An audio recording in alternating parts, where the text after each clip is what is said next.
Better Black News story is very special to me because we are commemorating the 95th anniversary of Black Wall Street here in Tulsa, Oklahoma. And we have none other than Mr. David Banner himself, Grammy Award winner, philanthropist, entrepreneur, actor, you name it. He is all of it and more. David Banner. Right. You are here in Tulsa, Oklahoma. When I was letting my audience know, the Better Black News audience know that you were going to be here, they were like, why is he coming to Tulsa, Oklahoma?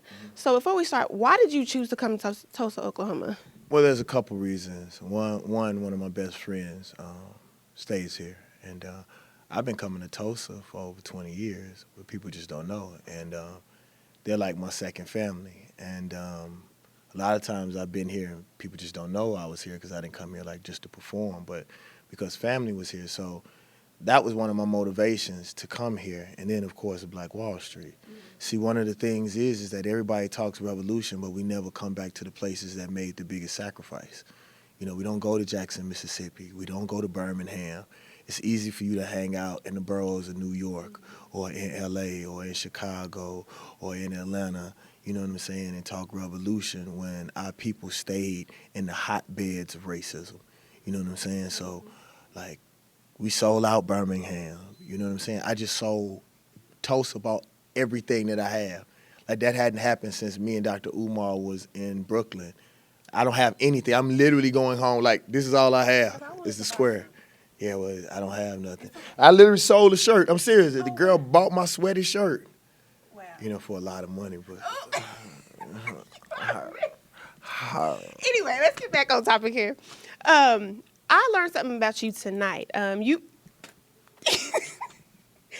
learned that you said You that have you... a pretty smile. Oh, thank you. I didn't have nothing to do with it, but go That ahead. was so sweet. You're just sweet. Anyway, you said that you have always been a conscious rapper, which I'm not going to lie, I am a victim of just paying attention to the single. 808s And the and single. yes, Right, yes. right. And why are you, I don't want to No, offend it's you, fine. but You more can't- conscious you can't offend now? Like, because it's beautiful, and I love that. I wouldn't say more conscious. I am just focused now, and I live what I rap about now. And plus, you have social media, so people can see your day to day now. You know what I'm saying? Whereas people could only get what the establishment would give to you, and of course, they don't want to show the conscious side of me. They're only going to show the bad side. I remember one time I used to send in Mississippi. I used to send the Stew Pot. It's an organization that does stuff for people who are trying to get on their feet. I would send 80 to 87 kids every year to a city like Atlanta. But the only deal would be like, I'll send you to Six Flags, but then you also have to do something for education. You have to go see a black college. You have to be involved in something. So they would go to the schools in the daytime, then they would have fun. I remember Jackson Local News saying that, you know, I was asking them, could they do a story on it? And they was like, no. It's like, that's not enough drama. And I told him, I was like, well, yo, if I shot somebody, you would put me on the front page. And they was like, yeah. The only way that the Clarion Ledger put me in the newspapers, we had to write our own article. And they just put it in there. So they don't want to see positive from black men and women. And it's not their responsibility. It's yours. Exactly. And it's mine. That's the purpose of Better Black And I was just saying, and we're doing it now. Yeah, thank you. I love that. You said so many great things while ago in your lecture, and if he comes to your town, y'all need to go because that was phenomenal. So I'm not going to ask you everything, but I want you to elaborate on the Stockholm Syndrome. You said that black people, you know, we don't really like being black. You say, I love being black, but as a race, I feel like we don't. Explain that, Stockholm Syndrome, and why we don't love ourselves. Well, the thing is that this is over. Imagine this. I talk about this sometime. The middle generation of slaves here, you know, the people who came here as slaves, at least some of them remembered being, you know, on the continent of Africa. The third generation had hopes of freedom. But imagine that middle generation who had no light or no love. They were born into slavery and died in slavery. They were only given the information, you know, that came from their slave master. You know, and it's funny, even the word cracker. You know, some white people get offended by the word cracker, but that's even the word of power. The cracker was the sound of the whip, and that was the poor white person who was the overseer. So they call white people cracker because that's what the whip sounded like when he was cracking on the backs of the slave. When the slave driver, they called him the slave driver. So even in calling white folks crackers, that's a word of empowerment, and we don't even know it. And then we allow them to make us feel bad for calling them crackers. I just really wanted to say cracker. Hey, you can say whatever you want. Feel free to say whatever. No, but honestly, so like what I was trying to tell people is that, so even when we call ourselves niggas and we say the derogatory things that we say, that we're only mimicking what we saw from the one source of power that we were able to see, and that was the slave master at the time. And like I said in the lecture, you know, all the history, you know, our history of God, our history of ourselves, our parents, our culture, our history, that was all erased from us.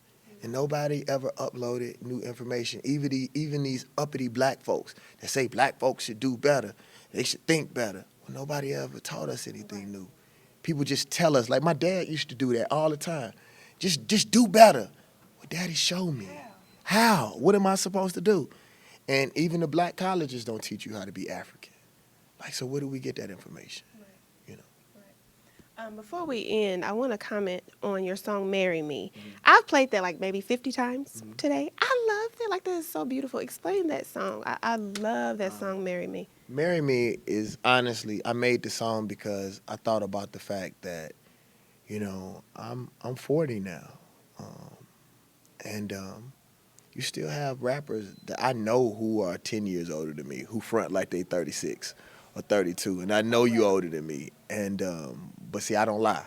I want kids to see me grow up, and you still talking about dope and killing folks, and I don't judge other rappers for what they talk about. Like, you may talk about the things that you know, but these older rappers, like, come on, dude, like, are you serious?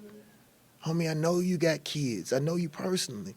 You don't talk to your kids like you talk to my kids, and you talk to the rest of these kids. I understand these kids not having guidance and vision, but for you to be over 40, and I know you've been in the rap game for over 10 years, so I know you making bread. If you still making albums, and you've been in the game for over 10 years, you making enough bread to be able to talk about at least something else. Maybe one or two songs. So I said, instead of criticizing other people, let me be the example. Let me talk about some grown-up stuff, but make it jam. Because although it's "Marry Me," it's still bumping. I love that song. You know. My last question, because you taught me something tonight about our hair. You said anything, you know, that's alive, it points up, you know, to the sun, like flowers and plants, it goes up. That's why our hair, you know, stands up. Towards the sun. Right. Elaborate on that, because you taught me something tonight. Say that again, please, honey. I actually learned that from Tony Broder. The physical representation in this solar system of God is the sun. Sun is what fuels the solar system. Everything that's alive grows towards the sun. Plants, we grow upright. Everything that grows upright, they're trying to touch the sun. Black people hair grows towards the sun, like a plant. It's alive. But because other races of people hair can't grow towards the sun, they make you hate that you're closer to the sun, and that because of your melanin, you are built more to receive the power of the sun, because your hair reaches for it, and everything that dies falls to the ground. So they make you hate yourself so much that you do anything that you can to make your hair fall to the ground. So I try to represent that, and I let my hair. Thank you. It's so Even though I didn't let you touch my hair, you did it anyway. But I didn't mind. I really enjoyed it. But I was like, who gave you permission to touch on me? No, it's fine. I liked it, but I was just wondering if you knew. I'm sorry. You still touching me. Oh. No, I like it now. Well, we gonna. That's it. Listen, before I leave, I wanted to tell Tulsa and Oklahoma City, because the Oklahoma City really came out. Yes, honey. Let me say Oklahoma in general. Thank you. Take that. And also, and I'm serious, I want to also thank KD, if he's able to see this. I've only met Kevin Durant one time in my life in LA.